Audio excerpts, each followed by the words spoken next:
¿Qué otro mito te has topado al momento de tener estas conversaciones con, excepto con líderes de equipos legales en esta empresa respecto a LegalOps? ¿Cómo hacerlo? ¿Cuándo debe comenzarse? Mito número uno, LegalOps no es Legal Tech. El segundo mito es esto es solo para los grandes, porque cuando deciden el siguiente headcount para sumar a un cuarta persona, no eligen a un abogado, eligen a alguien de LegalOps. El tercero, que también es importante, esto es muy caro. No es dinero, la discusión no es sobre dinero, sino que la discusión es, bueno, ¿cuánto es el beneficio real que me genera destinarle tiempo, no dinero, a estas actividades que me van a generar un impacto a largo plazo? Y eso me conecta con el siguiente mito. Esto genera impacto en muy largo plazo. Y eso es parcialmente cierto. Muchas de las, digamos, aplicaciones del mundo del LegalOps involucran cambios de conducta. Y eso no es de la noche a la mañana. Entonces está toda esta como conjunción de elementos del contexto que hacen muchísimo más difícil el entender el valor del LegalOps en el corto plazo. Pero lo cierto es que cuando tú eres capaz de priorizar acciones, tú puedes generar rápidamente cambio. Hola, bienvenido a Desmitificando LegalOps. Hoy en día tengo un invitado que nos conocemos hace harto tiempo, ¿cierto? Que es don Andrés Jara, fundador de Alster. Y la verdad es que esta conversación se originó de una forma muy natural, que fue dentro del proceso de venta, ¿cierto? Y marketing de LexGo. Nos dimos cuenta que muchas veces los departamentos legales, abogados, fiscales, ¿cierto? Y jefes de departamento no tenían muy claro qué era LegalOps, cómo hacerlo, qué necesito tener preparado antes para comprar o empezar a operar a través de tecnología.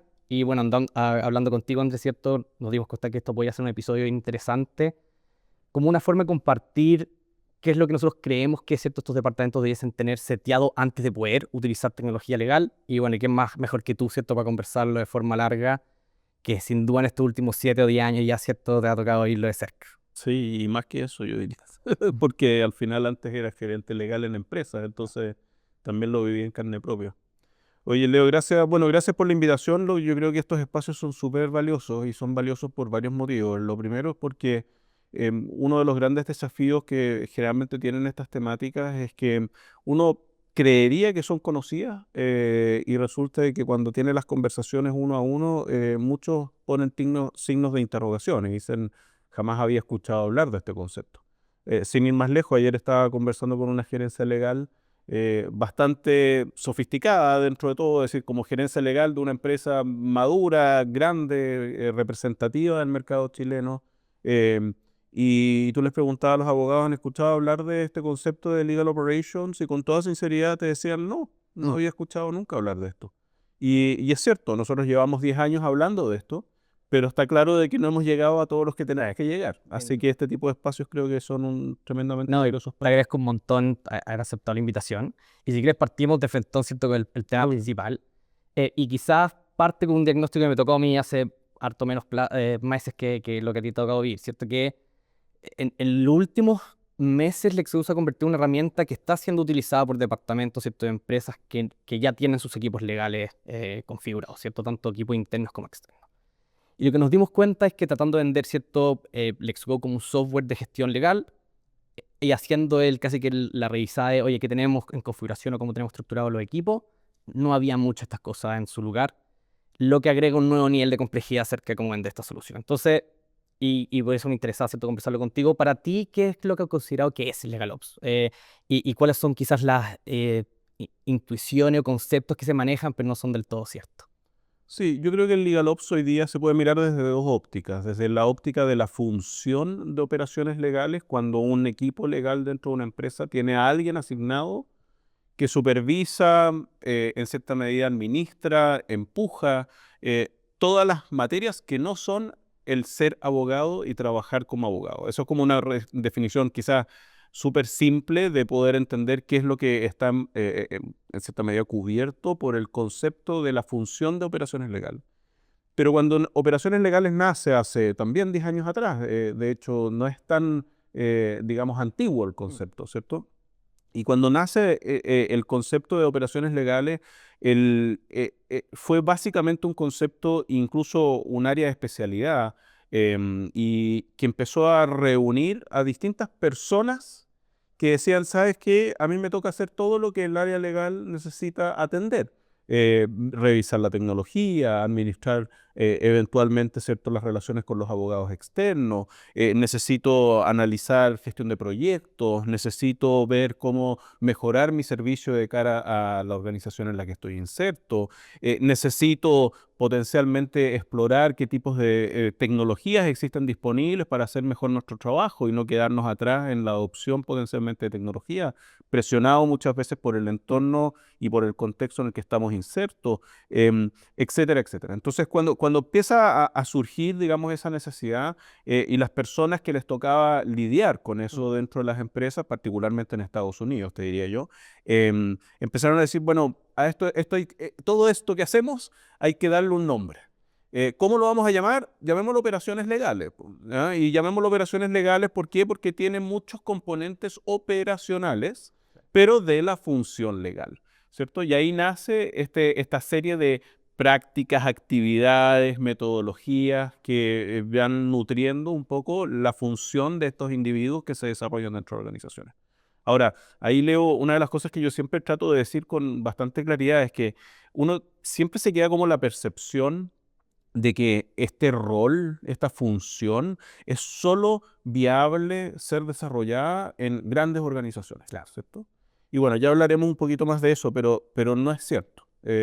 La verdad que hoy día puede ser una gerencia legal que hoy día tiene 2 personas, 3 personas, y es incluso una secretaria la que está haciendo la función de operaciones legales, la que está pagándolo los abogados externos, la que está tratando de ayudar al gerente legal a construir el presupuesto de fin de año, es el área de recursos humanos la que está ayudando al gerente legal a obtener talento a su equipo, es el área de TI de la organización la que está tratando de decirle, oye, aquí hay un par de software que tú podrías utilizar y el área legal no sabe cómo hacerlo.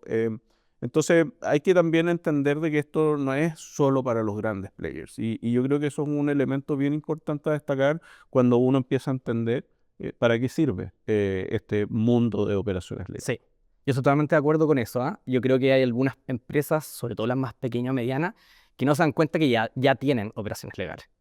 Lo que pasa es que las tienen distribuidas en distintos puntos y no tienen una forma mega consolidada de verlo. Eh, y por ende, realmente esa fase inicial de empezar a ordenar LegalOps es poner probablemente a los primeros responsables, darle cierta forma de cómo trabajan, etcétera, etcétera. Pero ahí yo creo que ya tocaste un punto bien interesante, ¿cierto? Que es cierto que es parte de los mitos de LegalOps, que solamente los grandes corporativos tienen LegalOps con su fiscalía interna, varios proveedores externos. ¿Qué otro mito te has topado al momento de tener estas conversaciones ¿cierto? Con líderes de equipos legales en esta empresa respecto de LegalOps? ¿Cómo hacerlo? ¿Cuándo debe comenzarse?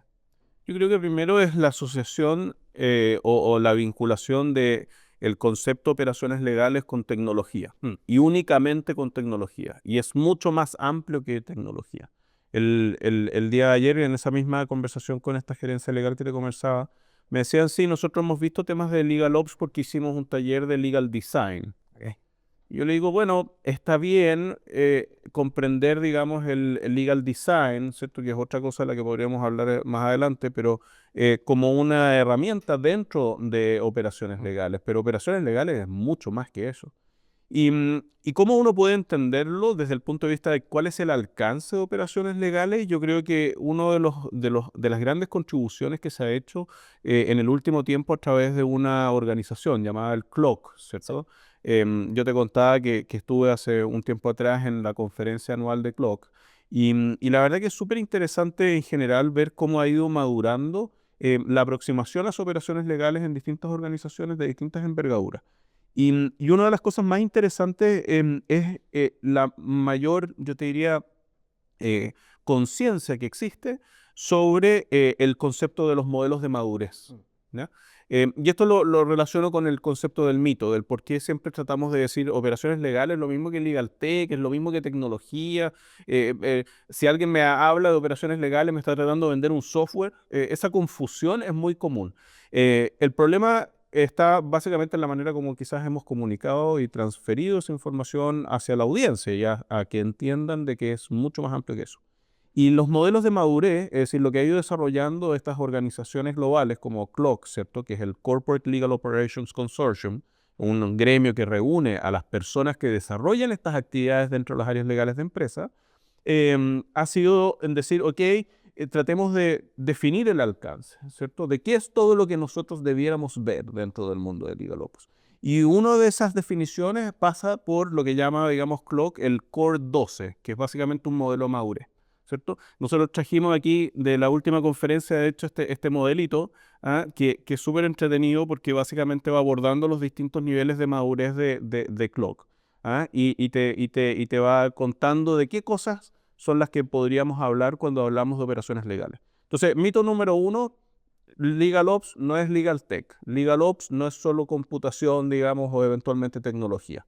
El segundo mito es esto es solo para los grandes, que lo hablábamos antes, ¿cierto? Eso es un mito que yo te diría cada vez es más mito, porque al final, la decisión, en otra conversación con alguien de otra gerencia legal latinoamericana, me decía, pero es que yo tengo solo 3 personas. Yo le dije, bueno, en países más desarrollados, en donde entienden, digamos, el valor de operaciones legales, cuando deciden el siguiente headcount para sumar a un cuarta persona o para reemplazar a uno de los 3, no eligen a un abogado, eligen a alguien de LegalOps. ¿Cierto? Sí. Es decir, ¿y por qué? Porque el valor que te entrega la capacidad de poder identificar proyectos de automatización, de eventualmente mejorar tu productividad, de atender mejor a tu cliente, de acelerar tus procesos internos, de utilizar tecnología para eso, ¿cierto? Es enorme. Entonces, y es mucho más que el impacto que te genera la HH de alguien que simplemente, digamos, está ejecutando trabajo legal en su ámbito, digamos, de competencia, que es ser abogado. ¿Cachai? Entonces, ese es un mito también que yo creo que es importante abordar.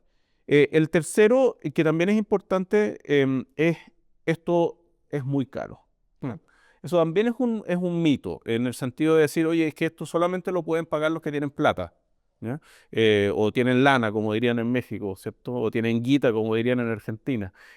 Como seguramente nos van a escuchar de distintas partes de Latinoamérica, hay que traducir qué es lo que es la plata, digamos, pero no es dinero, ¿cierto? Esto no es, acá la discusión no es sobre dinero, sobre que esto cuesta mucho en dinero, sino que la discusión es, bueno, ¿cuánto es el beneficio real que me genera destinarle tiempo, no dinero, tiempo a estas actividades que me van a generar un impacto a largo plazo? ¿Ya? Y eso me conecta con el siguiente mito. El siguiente mito está asociado, yo te diría, con los incentivos, con la mirada. ¿Ya? La mirada, me refiero a la mirada estratégica, la mirada de largo o corto plazo. Uno de los habituales mitos, ¿cierto?, es que esto genera impacto en muy largo plazo, ¿cierto? Y por consecuencia, cualquiera de todas estas metodologías de trabajo y de esta organización más eficiente del equipo legal, solo va a haber resultado en muchos años más. Y eso es parcialmente cierto, ¿ya? Y digo que es parcialmente cierto y por eso lo califico como un mito, porque primero tenemos que entender de que en general muchas de las digamos, aplicaciones del mundo de LegalOps, involucra cambios de conducta, involucra cambiar, hacer las cosas o cómo venía yo haciendo las cosas. Entonces, eso es cambios culturales, ¿es cierto? Es cambios de metodologías de trabajo y eso no es de la noche a la mañana. Es imposible pretender de que yo contraté a alguien de LegalOps y al día siguiente voy a estar funcionando bien. Eso no existe. Porque tengo que cambiar la forma en cómo veníamos haciendo las cosas. Y para eso tengo que tener la disponibilidad, tengo que tener los incentivos, tengo que reconocer a quienes van efectivamente contribuyendo a eso, tengo que identificar quizás a un champion o a alguien que me ayude a promover esos cambios. Y yo te diría que ahí también hay un mito constante que dice, ya, pero esto entonces se va a demorar eternamente. No, no es que se demore eternamente. Uno prioriza las acciones. Entonces nosotros en el mundo de la consultoría, que lo venimos haciendo hace muchos años, fuimos los primeros que empezamos a hablar de operaciones legales en Latinoamérica hace 10 años atrás. Y cuando empezamos a trabajar con las áreas legales, nos empezamos a dar cuenta de que teníamos que generar quick wins. Sí. Es decir, teníamos que generar impactos rápidos. ¿Por qué? Porque si no queda esta percepción de que, chuta, yo no tengo el tiempo para esperar 5 años, quizás ni siquiera esté en esta empresa en 5 años más, ¿cierto? Cada vez menos. Por lo tanto, para esperar los resultados de esto, ¿cierto? Yo quiero los resultados mañana. ¿Y por qué? Porque quiero impactar en mi bono de este fin de año, porque no quiero impactar en los bonos de 5 años más, ¿cierto? Entonces está toda esta como conjunción de elementos del contexto que hacen muchísimo más difícil el entender el valor de LegalOps en el corto plazo, pero lo cierto es que cuando tú eres capaz de priorizar acciones, tú puedes generar rápidamente cambios. Totalmente. Y yo creo que, bueno, ahora vamos a hablar en un ratito más, ¿cierto?, sobre estas etapas de madurez y por ende cuáles son las acciones que deben enfocarse los equipos. Pero sin duda lo que usualmente me pasa es que estos equipos que están un poquito menos versados, ¿cierto?, en operación legal y cómo estructurarla, quieren saltar a la etapa 2, 3 rápidamente sin hacerse toda la etapa 1, que es un trabajo mucho más de diseño, planificación y poner realmente los equipos, ¿cierto? Y activos que nos ayuden a hacerlo correctamente. Y yo creo que de lo que me comentabas recién hay un punto que me salta muy rápido, que usualmente son habilidades, talento y funciones que los equipos legales o los abogados no siempre los tienen. Por lo pronto no somos educados, ¿cierto?, en la universidad con ellos. Son skills que muchas veces tenemos que educarnos post nuestro título, ¿cierto? Y además que son habilidades muy alejadas usualmente de la praxis estándar de un abogado. Entonces, aquellos equipos de operación legal exitosos que he visto, sobre todo tal como dices tú, muy enfocado en Estados Unidos, empiezan a trabajar con otros profesionales, como ingenieros o abogados que efectivamente tienen su carrera por otro lado y que por ende los pueden ayudar a establecer estos procesos que no son usualmente los procesos normales de cómo opera un despacho de abogados, ¿cierto? Entonces, ahí yo imagino que tú tenías un desafío bien interesante de casi qué herramientas darle a estos abogados para que hagan ese paso de antes un abogado que facturo por hora y ahora soy un abogado que agrega valor a través de otro tipo de trabajos para el equipo. Sí, yo creo que hay un desafío, bueno, es un desafío generacional de cuáles son efectivamente las competencias y las habilidades que requiere el talento de hoy, ni siquiera el del futuro, el de hoy. Y naturalmente la formación y la forma en cómo hemos venido siendo entrenados los abogados a lo largo del tiempo ha estado muy enfocada en la capacidad técnica, en el conocimiento profundo de la norma o de la ley o de un área del derecho que nos permita destacar. Y ese ha sido como el camino natural por el cual hemos ido desarrollándonos. Pero tan pronto como las áreas legales hace 20 años atrás empezaron a tomar cada vez más importancia y preponderancia dentro de las organizaciones, yo creo que muchos de esos líderes que están insertos dentro, digamos, de las áreas legales de empresas se han ido dando cuenta de que el abogado de valor, el que realmente genera impacto dentro de las empresas en particular, es ese abogado muchísimo más multidisciplinario, mucho más integral, ¿cachai? Que trae muchos más competencias a la mesa que simplemente, digamos, el conocimiento particular de una norma o de un espacio del derecho.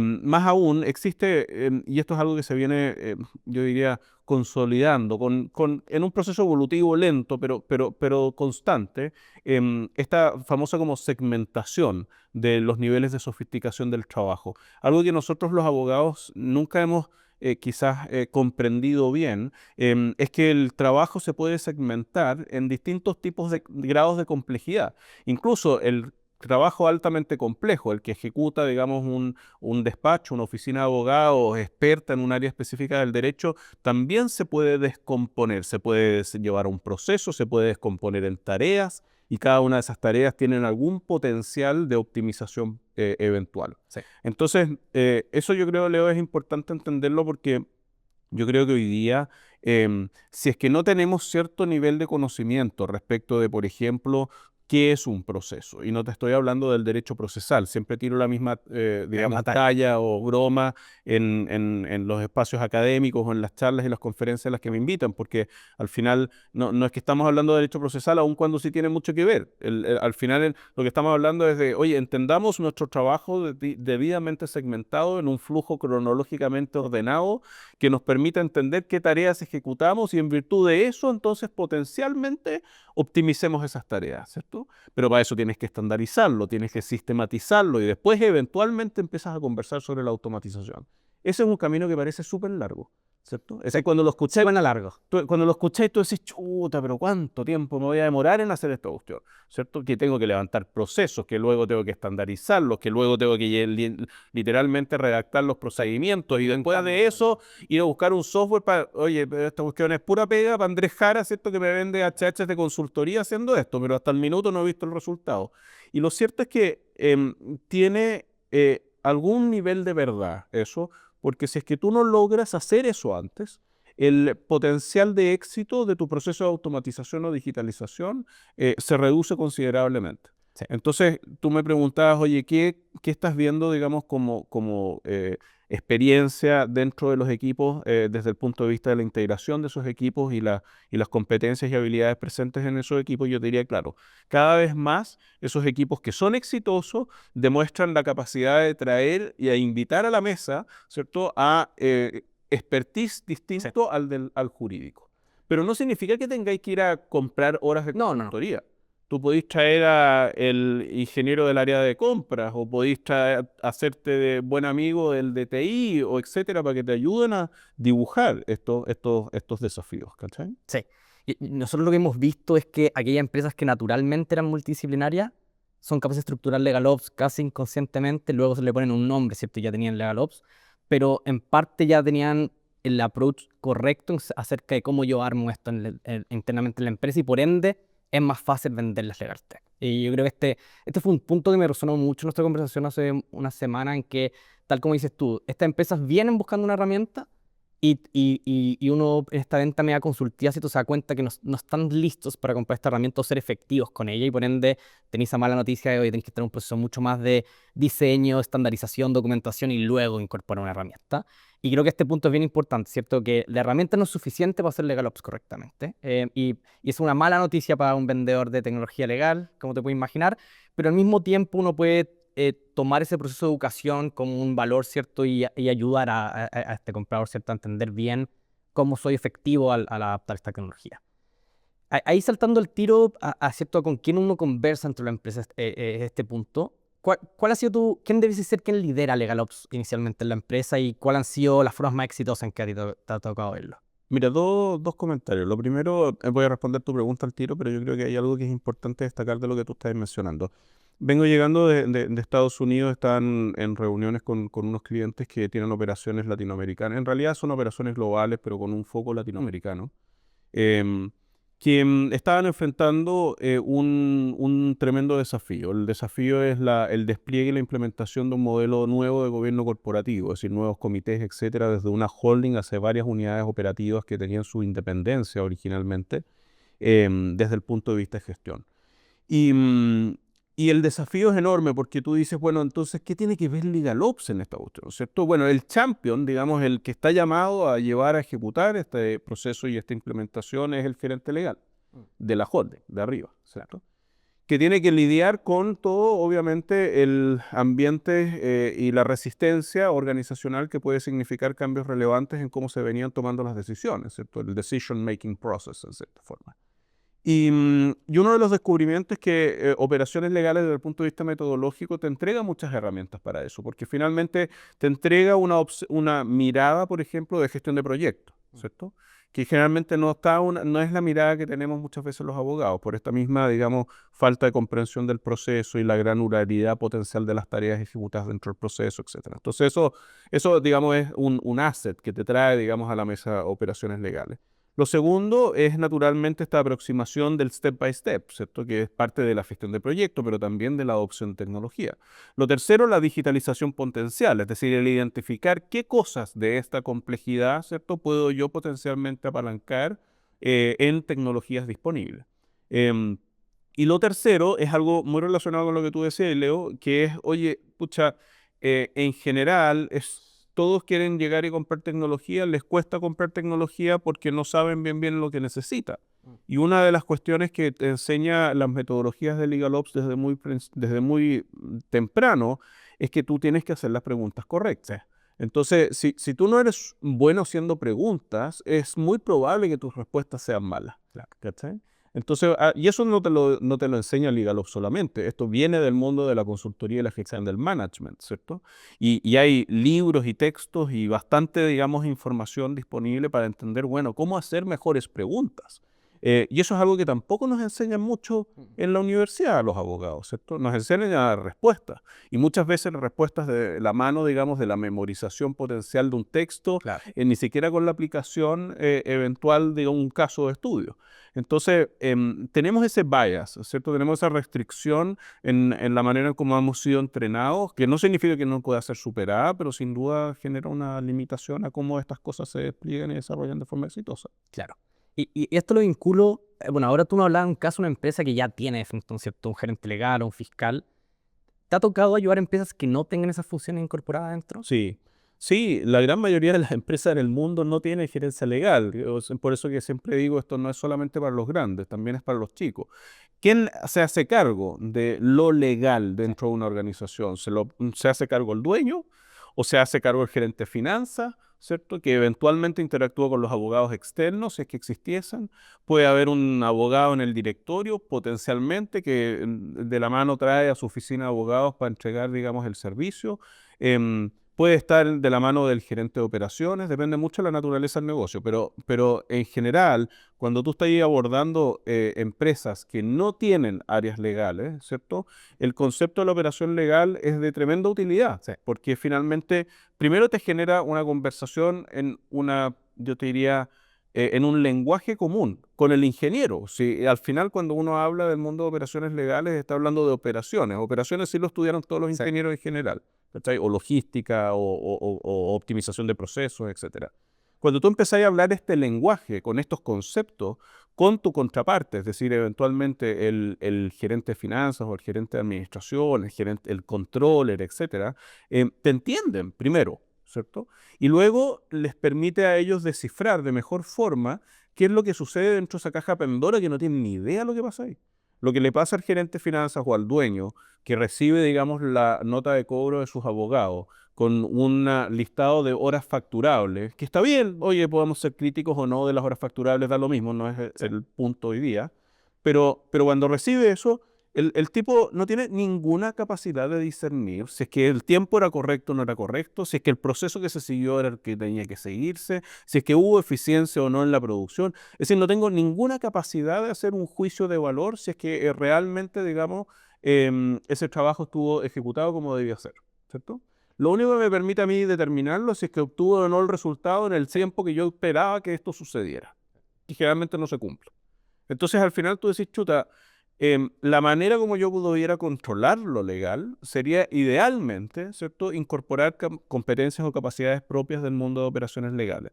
Si es que eso lo podías hacer un gerente de finanzas, un gerente de recursos humanos, un gerente de auditoría, etcétera, naturalmente. Lo puede hacer el dueño de una pyme que solamente es controlada por él, todas las decisiones son tomadas por él y no tiene nadie que lo ayude, bueno, va a ser naturalmente más difícil, porque esa persona básicamente lo único que quiere es agarrar el teléfono, llamar al abogado que le resuelva el problema y dices, no tengo ni tiempo ni cabeza para poder meterme a decir, si es que más encima tengo que estar controlando si el abogado hizo bien su pega, ¿entendés? Entonces, hay algunos matices yo creo que hay que tener dependiendo naturalmente de quién tenéis adentro, pero de que su aplicación es potencialmente viable en cualquier tipo de organización, de todas maneras. Sin duda. Y ese es un temazo, sobre todo lo que nosotros nos hemos dado cuenta en el mundo de empresas más como pequeñas, ¿cierto? O startups, scale-ups que muchas veces no tienen estos departamentos, es de que quien hace como champion o gestor de operaciones legal no tiene mucha experiencia lidiando con legal. Y por ende, los típicos errores que se cometen son sobreuso de horas de los despachos externos, poco control de los proyectos. Y usualmente cuando hablamos de estos quick wins, yo lo he visto esencialmente cuando entra alguien a controlar presupuestos, tareas que se entreguen en los plazos que se comprometieron, ¿cierto? Y por ende voy llevando y entendiendo ese mismo proceso, las etapas que se van ejecutando, cuáles son, por qué nos demoramos tanto en la etapa 1 a pasar a la 2, y eso es un PM para otro efecto. En el mundo de los ingenieros, ¿cierto? Son funciones que ya existen por un montón de cosas Sí. que a medida que van lidiando con legal se dan cuenta, oye, no es tan raro aplicar estas mismas cosas y tener un poquito más de transparencia respecto a este trabajo que pareciera esta caja Pandora. En este mundo, ¿cierto? Que me gustaría centrarme en la conversación de hoy día, que son empresas que o tienen un abogado o un grupo de 1 a 3 ciertos abogados iniciales, o simplemente no tienen esa función interna. ¿Cuál ha sido tu sugerencia inicial de cómo partir LegalOps? ¿Cuáles son estos bloques fundantes que, oye, yo para pasar a la segunda etapa de maduración y poder hacer cosas más entretenidas como adoptar tecnología y eficientar el proceso, cuáles son las cosas que sí o sí tienen que estar? Sí, yo te diría que uno de los insumos iniciales y principales de básicamente la toma de decisiones en el mundo de operaciones legales es el dinero. Mm. ¿Qué significa eso? Es como yo siempre digo, estas películas de Jerry Maguire, creo que se llamaba, que decía como Show me the money. ¿Sí? Y yo digo, en vez de show me the money, follow the money, ¿cierto? Sí. Si tú eres capaz de hacer lo que los gringos llaman legal spend management, Sí. que básicamente es un análisis de cómo yo estoy gastando la plata en los temas legales, ¿cierto? Desde que me gasto 500,000 pesos en un estudio de abogados externos todos los meses o eventualmente me gasto mucho más. Si yo tengo esa capacidad de entender en qué me estoy gastando la plata, también puedo tener una mayor comprensión y posibilidad de encontrar oportunidades de mejora y espacios en donde, digamos, el mundo de las operaciones legales podría tener impacto. Entonces, lo primero es saber cuánto gasta. Si yo digo, mira, hay una empresa en la India que es muy interesante que alguna vez me contactaron, me dijeron, mira, nosotros solamente nos dedicamos a hacer legal spend management. Da lo mismo el tamaño de compañía, pero bueno, naturalmente en la India tienen la capacidad por recursos humanos y también por capacidad tecnológica de procesar gran cantidad de información. Entonces los tipos dicen, mira, a nosotros nos agarra la empresa X, Y, da lo mismo, de cualquier parte del planeta, nos mandan todas sus boletas y notas de cobro los abogados, que pueden ser cientos, en el caso de grandes compañías globales naturalmente, en el caso de pequeñas compañías será menos, y nosotros analizamos qué es lo que les están cobrando. Y cuando analizo qué es lo que les están cobrando, también tengo la capacidad, y eso es algo que, bueno, nosotros los consultores o el mundo de quienes entregamos servicios y soluciones asociadas a este espectro de operaciones legales, conocemos bien, tenemos la capacidad de tener benchmark, pues, de hacer análisis de brechas o de hacer una comparación respecto de qué es lo que otros gastan parecidos a ti en ese mismo rubro. Yo me acuerdo de una empresa farmacéutica hace un tiempo atrás, ya algunos años atrás, me llamó el gerente legal y me dijo, no tengo idea si mi departamento legal, ¿cierto? Él tenía, no era mucho, eran 3 personas. Si mi departamento legal tiene el presupuesto que tiene que tener, si es que otros similares a mí en la industria gastan más o menos lo mismo que gasto yo, y si es que eventualmente la estructura de mi presupuesto es la correcta para la envergadura y tamaño de esta compañía. Porque yo no puedo ir donde el gerente de finanzas o el gerente general, digamos, o el dueño, a decirle que necesito más plata si no tengo cómo demostrarle, ¿cierto?, de que efectivamente otras empresas similares, de similares características, gastan más que yo. Claro. ¿Me entendés? O al revés, pues, gastan menos y por lo tanto yo tengo que secretarme el cinturón y decir, ¿sabes que soy ineficiente? Tengo que cuestionarme la eficiencia con la que estoy trabajando. Entonces, y eso es un trabajo que hicimos en alguna oportunidad y que fue extremadamente utilidad porque esa persona pudiera sentarse con el directorio y decirle, mira, aquí estoy parado yo, mira lo eficiente que soy, ¿cierto? Pero necesito 2 manos adicionales. Para estas iniciativas claves que tenemos, ¿cierto? Sí. Sí. Yo estoy totalmente de acuerdo y es probablemente el primer dolor que sienten, ya sea finanzas, ¿cierto? Que tengo que controlar este gasto y no sé cómo hacerlo, a cuando ya tengo un primer abogado o jefe del equipo, que es, y sí es cierto que son los primeros quick wins, ¿cierto? Oye, hice eficiente apenas empecé a hacer algo de legal ops o control presupuestario. Entonces tenemos ese como primer bloque, yo estoy totalmente de acuerdo. ¿Cuál más tú sientes que está en Yo te diría que hay otro que es efectivamente no sé si un bloque, pero sí es un dolor que activa la necesidad de aplicar, digamos, esta metodología, que yo siempre digo, si es que el dolor no te pega en la vena, es un dolor que va a ser muy difícil, alguna vez te lo dije, si es que yo creo que si es que hay algo que no me soluciona, algo que realmente me duele la vena, y por decir la vena me refiero, me duele el cuerpo, me duele el presupuesto fin de año, me duele el cumplimiento de mis metas, etcétera, ¿cierto? Es difícil que se movilicen las cosas. Entonces, ¿qué cosas? Me viene la pregunta, te pegan en la vena, aparte del dinero, ¿cierto? Naturalmente el dinero, pero también eventualmente la velocidad, por ejemplo, de ejecución o cierre de negocios. Entonces, usted genera, ¿y por qué me estoy demorando en cerrar los negocios? No porque no tenemos la velocidad, por ejemplo, de atender los requerimientos de debida diligencia de mi cliente. Chuta, ¿y por qué? No, porque tenemos todos los documentos desordenados. ¿Y por qué? Porque no tenemos un repositorio centralizado de documentos corporativos. ¿Y por qué? Porque no tenemos una herramienta de gestión de entidades, por lo tanto. Ya, otro problema. Oye, no, es que el área comercial no tiene la velocidad y la necesidad de, digamos, la velocidad suficiente para poder llevar a contratos las propuestas de las propuestas de servicio, honorarios, productos, etcétera. Y tiene el contraparte extremadamente sofisticada al otro lado, que puede ser grandes compañías mineras, cosa que pasa bastante en este país, ¿cierto? Chuta, ¿y por qué no tiene la capacidad? No, porque los abogados se demoran mucho en redactar el contrato. Ya, ¿y quiénes son los abogados? No, tenemos abogados externos, en el caso de alguien que no tiene interno, ¿cierto? Tenemos abogados externos. Ya, ¿y por qué se demoran? Pucha, porque dicen que están llenos de trabajo. Ok, ¿y tú no tienes acuerdos de nivel de servicio con ellos? No, no tengo. ¿Y tienes algún incentivo, su honorario, para que el tipo sea más veloz de lo que está haciendo? No, no tengo. ¿Y cómo te cobra? Por hora. Dije, todos los incentivos completamente errados para que esa persona sea eficiente, ¿me entendí? Totalmente. ¿Y cómo cambiáis esa ecuación? Bueno, tenéis que ir a hacer un RFP y hacer un proceso de licitación y eventualmente ir a buscar abogados que te entreguen, digamos, esos atributos para cambiar la ecuación que te está hoy día pegando en la vena, ¿me entendí? Que es, no estoy logrando cerrar básicamente acuerdos comerciales porque no tengo los contratos con la velocidad que necesito. Son ejemplos súper claros. Es un proceso, es un problema, perdón, que me encanta a mí, porque es la vieja concepción de legal como un problema para otros procesos del negocio, cuando yo creería que a esta fecha, ¿cierto? Legal es un actor clave para destrabar funnel comercial, ¿cierto? Yo sé que desde el Xcode Legal se ha asesorado a empresas en que, oye, estoy no logrando las metas que me comprometí con un inversionista, por ejemplo, de cierre de contratos, y el problema está siendo legal. ¿Cómo solucionar eso? Y efectivamente aquí hay un proceso que ni siquiera es legal, que es, oye, estandaricemos tu proceso comercial. ¿Cuánto necesitas? ¿Con qué velocidad necesitas cerrar tus contratos? En tal etapa, bueno, ¿quién está revisando estos contratos? Tengo un abogado interno o externo. Bueno, a ese externo vamos a tener que ponerle estándares de servicio distintos, y si no los puede entregar, tenemos que buscar otro proveedor. Y tal como dices tú, que algo incluso más sofisticado de que digamos que no hay ningún proveedor que quiera imponerse esos mismos estándares. Bueno, hay que poner incentivos para que él gane, qué sé yo, un bono o un adicional cuando me entrega dentro del plazo estimado. Es un gran problema en que, si te fijas, te echa para atrás de nuevo en que ni siquiera estamos hablando de un software que me ayude a gestionar etapas de flujos de trabajo legal, sino que casi que tengo que estandarizar, documentar y tener muy claro qué es lo que quiero hacer antes de siquiera tener tecnología. Es gestión, Leo, es gestión, es operaciones. Sí, sí.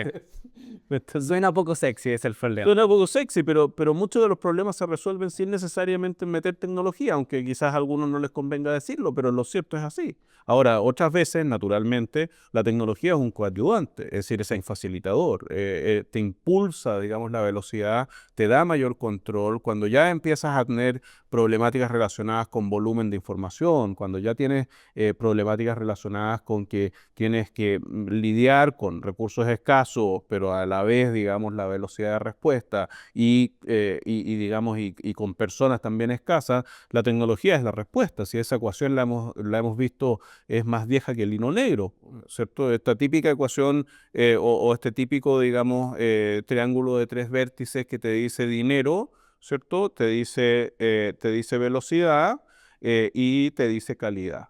Y te dice, ya, yo quiero algo súper rápido y súper bueno. Ya, entonces tenéis que pagar caro, pues. Ya, chuta. Entonces, ya, pero yo entonces no quiero pagar caro, quiero pagar barato y quiero algo de muy buena calidad. Entonces tenéis que esperar más, pues. Ah, no, pero es que entonces yo quiero algo barato y rápido. Entonces lo que va a tener es malo, ¿me entendí? No esperéis la mejor calidad. La única manera de hacer confluir esos tres elementos en la misma ecuación es metiéndole tecnología en el medio. Ya. Ahí es donde podéis jugar. Si no, tenéis que sobrevivir con dos vértices del triángulo. No se pueden los tres a la vez. Sí, estoy de acuerdo. ¿Ah? Yo no sé si esta conversación, y antes de pasar a los estados de madurez de la empresa, que yo imagino que tú ya te has vuelto bien experto en identificarlo, nos falta algún bloque que tú esperas que en esta conversación surja inicialmente, ¿cierto? Que todo lo que has dicho me hace mucho sentido, ¿cierto? Control presupuestario, luego entender, ¿cierto? Y diseñar cuáles son los flujos operativos. ¿Hay algo más que se tener antes de entender qué tan madura o no está la empresa? No, hay montones de cosas porque generalmente cuando uno aborda este tipo de necesidades, uno trata de hacer un análisis de madurez y ese análisis de madurez tiene, si es que tú lo hicieras nuevamente, volviendo al clock, ¿cierto? Tratarías de abordar 12 distintos elementos y detectar dónde estás parado en esos 12 distintos elementos. Pero naturalmente yo diría que estos dos claves, es decir, digamos, el impacto en la operación y el dinero, son probablemente los dos que más rápido gatillan la necesidad de activar este tipo de mirada, ¿cierto? O la aplicación de este tipo de técnicas. Totalmente. Y yo creo que ya pasando a otra etapa de discusión, ¿cierto? ¿Cuándo tú sientes que una empresa está lo suficientemente madura para comprar tecnología y ser efectiva al hacerlo, ¿cierto? Yo imagino que, y anticipándome a tu respuesta, ¿cierto? Tiene que ser una empresa que ya entiende más o menos en qué está gastando, qué tan eficiente es su equipo interno, qué tan eficiente es su gasto externo, ¿cierto? Y además tiene muy claros sus procesos manuales, ¿cierto? Muchas veces de cómo opero legalmente mis cosas comerciales, cómo opero legalmente mis procesos de contratación de personal, etcétera, etcétera, ¿cierto? Tiene que tener al menos cierta claridad de esos procesos internos para ver cómo le meto herramientas que ayuden a hacer esas cosas. Sí, yo te diría que quizás parafraseándote o cambiando un poco la mirada, uno de los elementos que uno siempre tiende a olvidar es que hay distintas tecnologías para distintas cosas. Entonces, el titular tecnología no tiene el mismo comportamiento dependiendo, digamos, no es un comportamiento independiente del nivel de madurez de la organización. Entonces, hay distintas tecnologías para distintos niveles de madurez, ¿cierto? Y hay distintas tecnologías para distintos tipos de problemas. No es que exista una única tecnología que todo lo resuelva. Entonces, al final, cuando se hace esa pregunta, y me la han hecho muchas veces, decir, oye, pero ¿qué es lo primero que tú comprarías? Yo te diría, es que depende en qué estado estoy yo. Sí, ¿Entendí? Es decir, no, es imposible decir, es que siempre yo compraría esto. No, porque hay algunas ocasiones en las que tú decís, el otro día hablaba con una empresa que me decía, oye, nosotros no tenemos presupuesto para comprar tecnología. Digo, ya bueno, pero ¿tienen problemas? Sí, tenemos A, B, C problemas. Bueno, entonces yo sé A, B, C problemas. Hoy día, ¿con qué trabajan nuestra empresa? No, nosotros tenemos ecosistema de Office 365. Le dije, bueno, te aseguro que estás subutilizando Office claro. 365. Es decir, todas las aplicaciones que tienes de Microsoft, te aseguro que no estás usando ni una y las tenéis ahí. Y no tenéis que ir a buscar presupuesto adicional ni nada. Tenéis que invertirle tiempo para saber usarlas, pero no hay necesidad de ir a comprar algo nuevo. ¿Cachai? Hay otras situaciones, no pocas, en las que dicen, oye, es que yo quiero hoy día que está de moda, Leo. Quiero inteligencia artificial generativa. Seguro. Y la cantidad de llamados que nos llegan a nosotros y WhatsApp que me llegan de Andrés, oye, ¿qué aplicaciones de inteligencia artificial generativa existen para mí, que soy gerente legal de empresa Y? Y yo le digo, no tengo idea, le digo yo. Es decir, te puedo pasar la lista de todas las soluciones de inteligencia artificial que conozco, que son unas 850, le digo yo, hoy día, de calidad para distintas aplicaciones en el mundo legal. Pero ¿de qué te va a servir que te pase la lista si no tenéis idea para qué es la que iría? Entonces, primero entendamos qué problema tenéis, cuál es el dolor nuevamente, ¿cierto? Y ahí sí hay algo que yo con bastante recurrencia siempre he ido tratando de transmitir a lo largo de estos años, que es que eh, lo habitual, es decir, si es que quisiéramos poner como el caso de laboratorio, ¿cierto? Dentro de un laboratorio, sin todos los factores externos que contribuyen a esa toma de decisión, lo habitual es que tú te tratarías de resolver primero gestión documental, es decir, es lo básico, Sí. es como el 1.0, encontrar los papeles y encontrarlos lo más rápido posible. Sí. Eso es como uno, ya. Después de eso es, ok, esos documentos yo me gustaría no tan solo encontrarlos, sino que quizás ahora tratar de automatizarlos un poquitito. Ya, entonces, ok, ¿cómo podrías eventualmente automatizar esos documentos y generar automatización a través de esos documentos? ¿Por qué? Porque no queréis que alguien esté generando todos los documentos desde cero cada vez que los repita y si es que más aún tienes, digamos, documentación repetitiva, es una pérdida de eficiencia normal. Listo. Entonces, automatización documental. Después de eso es, oye, pero ¿sabéis qué? Yo tengo muchos contratos con contrapartes y tengo que hacerle seguimiento a los contratos, etcétera. Bueno, fabuloso, ni un problema. Hagamos entonces algo. Busquemos un gestor de contratos. Hay una solución que se llama gestores de contratos o los famosos CLM. Avancemos por ese camino.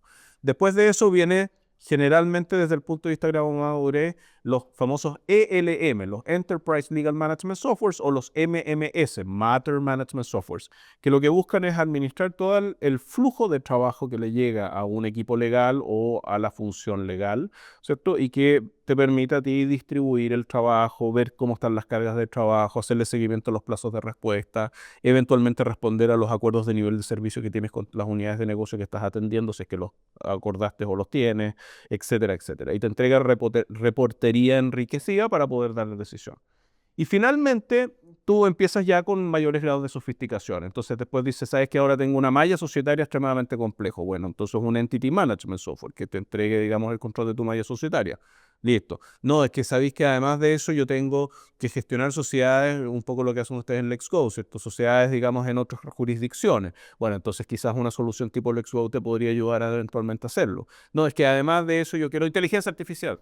Digo, bueno, primero, todas estas cosas que te acabo de dar en el camino, todas tienen hoy día inteligencia artificial. Es decir, alguna cosa tienen de inteligencia artificial.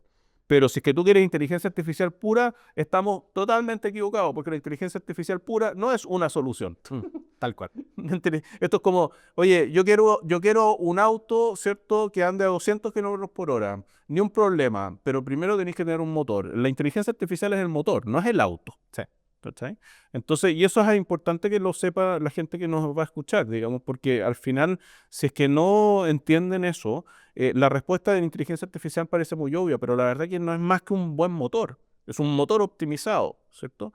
Y ahora lo que pasa es que hay que meterle la carcasa, hay que meterle las ruedas, hay que meterle todo y hay que ponerle un buen chofer encima, porque si no, el auto no va a servir para nada, ¿me entendés? Tal cual. Que es lo que hablábamos de que si no tenemos el Legal Ops bien estructurado, ¿para qué hablar si es que no tenemos un CLM ¿cierto? Integrado y todo lo que acabas de mencionar? Olvídate que la inteligencia artificial aplicada a cualquier esta herramienta nos va a dar algún tipo de rédito, ¿cierto? A mí me parece súper interesante esto y yo diría que calza mucho con el desarrollo orgánico del Xcode en el último tiempo, en el sentido en que hemos tenido que crear un CLM interno, después un gestor de contrato y luego casi que un gestor de asuntos, porque al sacar al Xcode de la ecuación como el Xcode legal, proveedor legal, estas herramientas terminan siendo útiles para los equipos legales de los clientes o con sus abogados externos. Entonces, casi que en la interfaz en la que nosotros hacíamos la pega legal para ellos, ahora lo hacen otro y por ende se convirtió en un CLM por un lado, se convirtió en un gestor de asuntos y luego se convirtió en un archivero inteligente para la información de la empresa. Y que eso me calza que son las funciones con las que dicen partir, ¿cierto? Estos departamentos legales cuando quieren hacer ese salto de, oye, ¿cómo empezó a digitalizar y automatizar esto? Oye, para ir cerrando, Andrés, yo no sé si quieres contarnos quizá una o dos historias de departamentos legales que hayan sido exitosos haciendo ese salto. Porque yo creo que uno escucha hartas historias terroríficas de, de empresas que compran un dineral en consultorías que la guardan, ¿cierto? Apenas terminan, o contratos de 2, 3 años de tecnología súper costosos con todos los chiches y que no la usan nada y, ¿cierto? Que termina siendo un proyecto fallido. Pero me encantaría centrarnos quizá en uno o dos casos que puedan servir como guía a que nos escuchen y que a ti te hayan quedado como en la mente. Sí, naturalmente. Yo creo que, bueno, hay varios de esos casos, gracias a Dios, que han sido clientes nuestros o son hoy día clientes nuestros. Em, y un caso que yo suelo destacar bastante, y lo voy a decir con nombre y apellido porque creo que vale la pena destacarlo, digamos, el caso, por ejemplo, de CMPC. ¿Ya? A mí me gusta mucho, mucho CMPC de lo que ha hecho y la seriedad con la que se ha abordado, digamos, sus desafíos. Desafíos que partieron hace algunos años atrás junto con el gerente legal de CMPC, en donde básicamente tuvimos muy gratas conversaciones respecto precisamente de operaciones legales y de cómo eventualmente contribuir a diseñar una mejor gestión legal dentro de la organización. Y bueno, y esa persona la verdad que fue, digamos, absorbiendo parte del contenido que le fuimos proveyendo y fue tomando decisiones muy correctas. Naturalmente, como cualquier proceso de decisión, a veces uno se va a equivocar en el camino, pero lo cierto es que el resultado hoy día, tras varios años, es sumamente interesante. Y eso partió desde LegalOps, desde un planteamiento de operaciones legales y de cómo diseñar mejor un área legal, que es parte de las materias de operaciones legales. Y desde ahí, naturalmente, con los cambios que la organización ha tenido, etcétera, a lo largo de los años, han ido madurando en su posición, ¿cierto? Y hoy día tienen un equipo consolidado, pero no tan solo el equipo, sino que también fuimos capaces de montarles herramientas Sí. y empezar a desplegar soluciones tecnológicas dentro de la función legal. Y hoy día gran parte de los requerimientos que se reciben desde la función legal son gestionados, administrados, monitoreados con una plataforma que fuimos capaces de desplegarle, que en el caso de ellos precisamente no quisieron ir a adquirir algo afuera, sino que se desarrolló en Dynamics 365, que es una solución de Microsoft. Sí. Y la verdad que ha sido una tremenda experiencia y a lo largo de los años además nosotros permanentemente hemos ido haciéndole upgrades al uso de la plataforma. Entonces hoy día hay gestión de KPIs, hoy día hay gestión de datos, hoy día se pueden generar dashboards de control, hoy día se puede saber cuánto me demoré en responder un área del negocio, puedo entender cómo están distribuidas las cargas de trabajo, etcétera, etcétera. Y además de eso, gracias digamos, al buen trabajo que ellos mismos han hecho a lo largo del tiempo, también les externalizamos gran parte del trabajo, utilizando el mismo método y la misma tecnología. Entonces, al final hay trabajo de revisiones de contratos y otras que no son tan sofisticadas, que finalmente se externalizan a un prestador de servicios legales alternativos, que es Alster Legal, que en este caso tuvieron además la buena disposición de considerarnos a nosotros como esa fuente de externalización. Yo creo que ese es un ejemplo que para mí me llena de orgullo y también de esperanza, porque yo creo que ese tipo de casos debieran replicarse en el tiempo. Y esta interacción entre distintos jugadores, entre la gerencia legal interna, los abogados externos, un prestador de servicios legales alternativo, que no necesariamente tiene que ser, ¿cierto?, una oficina de abogados tradicional, porque en Alster no lo somos, y además el uso de la tecnología como un interlocutor, ¿cierto?, un espacio de comunicación permanente y seguimiento permanente de los asuntos, hace que haya un control muy bueno y también una calidad de servicio, los índices de calidad de servicio que tienen de cara a sus entes internos también se incrementaron y se fueron desarrollando y dando y dando, digamos, muy buenos resultados gracias, digamos, a esta dinámica y a esta aproximación mucho más integral hacia la problemática. Y eso es un muy buen caso, creo yo. Hay otro caso que a mí también me gusta harto, que también hemos tenido la suerte de trabajar con ellos a lo largo del tiempo, que es el de Mercado Libre a nivel regional. Y Mercado Libre, para mí, desde hace muchos años, tengo la suerte de conocer al VP legal de Mercado Libre. Hemos hecho además incluso un par de charlas juntos en Buenos Aires, en alguna universidad. Y, y la verdad que ellos desde etapas muy tempranas empezaron a insertarse en el mundo de operaciones legales. Te estoy diciendo, cuando yo me estaba metiendo en operaciones legales, la única persona de Latinoamérica que yo me topaba en estas conferencias internacionales era una persona de Mercado Libre. Y desde ahí empezaron a cultivar su propia capacidad, a entender y comprender qué tipos de cosas podían hacer, hasta que armaron un área de operaciones legales. Hoy día hay una gerencia de operaciones legales, y esa gerencia de operaciones legales era controlada desde Brasil, hoy día está migrando, entiendo, hacia Argentina de nuevo, pero, pero liderando múltiples iniciativas. Y a nosotros nos enriqueció mucho, digamos, y nos dio mucho agrado en alguna ocasión, hace algunos años atrás, que nos contactaron y dijeron, ¿sabes qué? Nos gustaría que ustedes, como una especie de peer review, hagan una revisión de todas nuestras iniciativas estratégicas desde el punto de vista de operaciones legales.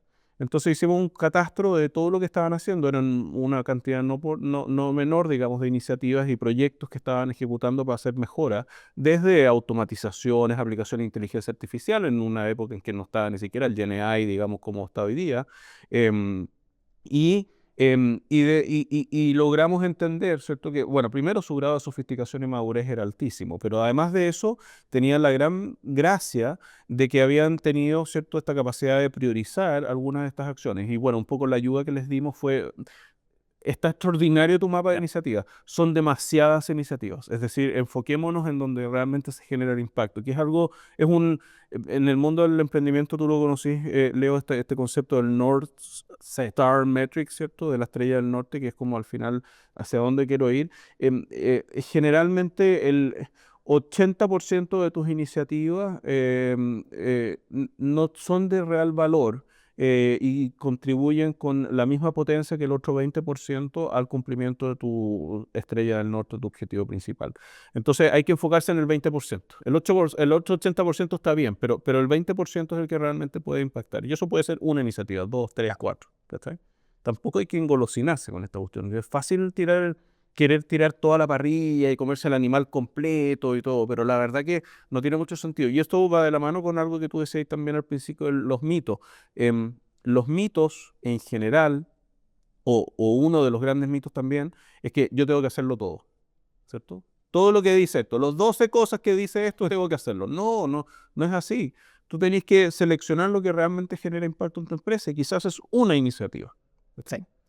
Oye, y para ir cerrando, que esto es bien interesante, ¿cierto? Porque creo que el segundo caso de Mercado Libre es bien particular, porque es una empresa que con lo grande que terminó siendo, partió muy claro que era un dolor que tenían que eventualmente resolver.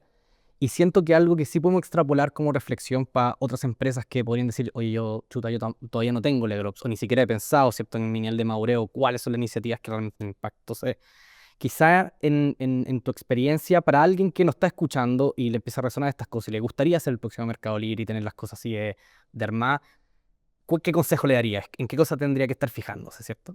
Yo te diría que hay un factor determinante en no tan solo el éxito y el nivel de madurez en operaciones legales que Mercado Libre tiene, sino que también el éxito de la empresa, que es su cultura.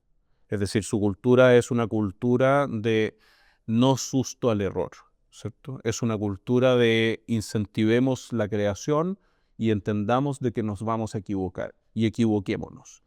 Eso es algo muy poco presente en las culturas organizacionales latinoamericanas y muy poco presente en la cultura empresarial en general de las empresas quizás más clásicas. ¿Sí? El susto a equivocarse es enorme.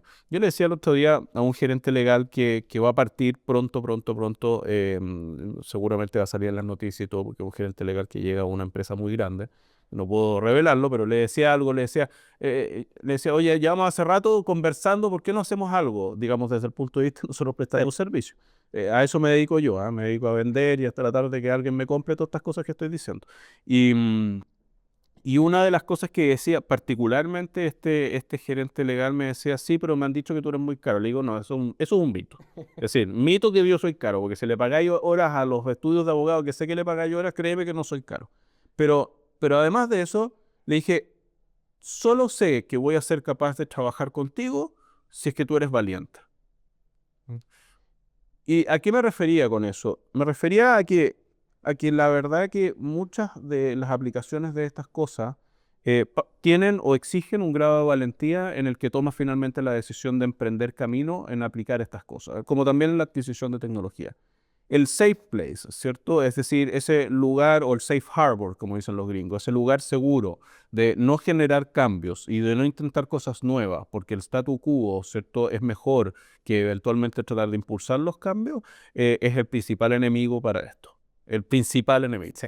Entonces, al final, si es que nosotros no somos capaces de encontrar personas que estén dispuestas a asumir los riesgos y eventualmente desarrollar este tipo de actividades y diseñar este tipo de proyectos e iniciativas, entonces naturalmente el impacto de lo que es operaciones legales y lo que es también la aplicación de tecnología en el mundo legal se reduce. Entonces, ¿por qué los estudios de abogados tienen poca aplicación de tecnología en general en Latinoamérica? Porque no tienen susto, y a decir una palabra que no debía hacer, pero tienen susto a tomar la decisión de cambiar las cosas. Así es.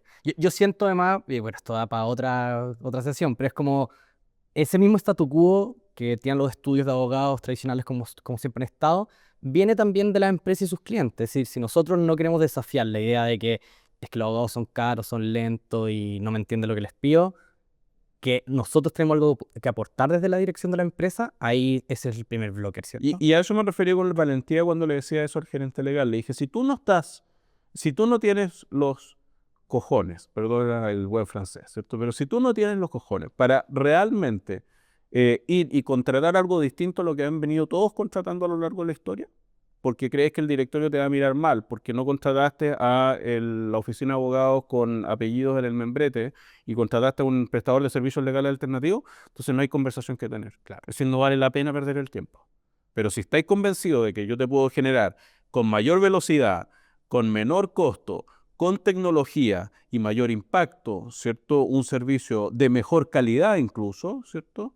Entonces tengamos la conversación. Pero it's up to you. Sí, efectivamente. Al fin del día, y creo que con esto cerramos, Andrés, te agradezco un montón este espacio, ¿cierto? Y seguro que quienes nos escuchen le pueden sacar valor a ello. Es de que, como cualquier iniciativa de la empresa, tener LegalOps lo es. Va a requerir tiempo, va a requerir recursos, pero sobre todo, ¿cierto? La intención de querer optimizar un proceso que va a ser clave, no solamente el legal dentro de la empresa, sino que el legal impacta todas las áreas del negocio. Entonces, al fin del día tiene que ser alguna de las iniciativas claves que yo quiero para ese año, para ese programa de mi empresa y hay que entrar con esa convicción. Eso, nada, un montón, un gusto como siempre y te agradezco de haber estado con nosotros hoy día. No, feliz Leo, muchas gracias. Y nada, el único como takeaway importante yo creo de esto es atreverse. Eso para mí es como la fórmula mágica. Tal cual. Gracias, Andrés. Ya, pues, Chao, muchachos.